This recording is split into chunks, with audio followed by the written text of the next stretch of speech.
The Good Artist, written by John Place, illustrated by Tony Trimmer. In the beginning, there was a blank page. It belonged to the good artist, who was well known for making perfect pictures. He never made mistakes. One day, the artist began to draw on the page. He drew the sun and sky. He drew the land and the sea.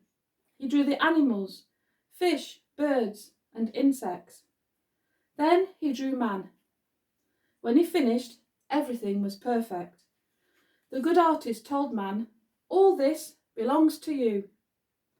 Man was happy in his new picture, but he was happiest when he spent time with the good artist.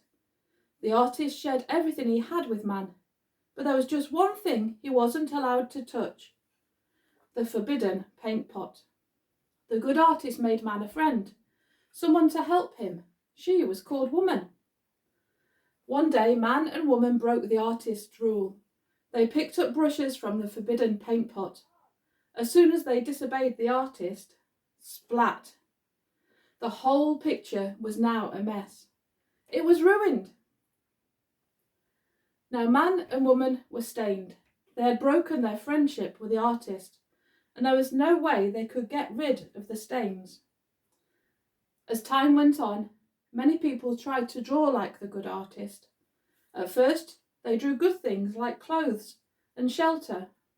However, without the artist's help and instructions, people also drew bad things like weapons. It was not a pretty picture. People began to argue and fight with each other, instead of asking the good artist what to do. This caused a lot of hurt and pain. The good artist saw what happened to his once perfect picture. He still loved the people he had drawn. This time, he drew a special instruction book to show them how to live and be kind to each other. Some people read the instructions and tried to follow them. They found it hard because they were used to drawing and doing what they wanted. Some people didn't even believe there was an artist. Although many read the book, only a few would follow the instructions. This was a problem. No matter how hard people tried, they could not draw as well as the artist, and they certainly couldn't rub out the mistakes they had made. The artist had the answer, and he performed a great miracle. He sent his only spotless son into the picture to show people how to live and draw as the artist wanted them to. Many people followed him. He taught them how to live and draw like the artist. He began to rub out the mistakes people had made. And because he was the artist's son, he drew perfectly like his dad. He didn't make any mistakes.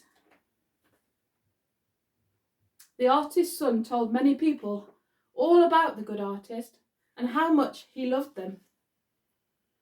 The son told off the leaders of the people for using the instruction book to boss people around. This made them angry. The leaders called him a liar. They didn't believe he was really the artist's son, so they stained him to death because they wanted to live their own way. And because they weren't his stains, the artist drew his son again. The artist's son told his followers that anyone who believed in him must be drawn again as children of the artist. Then the son returned to his father. When anyone believed in the artist and the son, they were drawn again. Now people could once again be friends with the artist. Those who had been drawn again told others about the good artist. Many other people came back to the artist and were drawn again.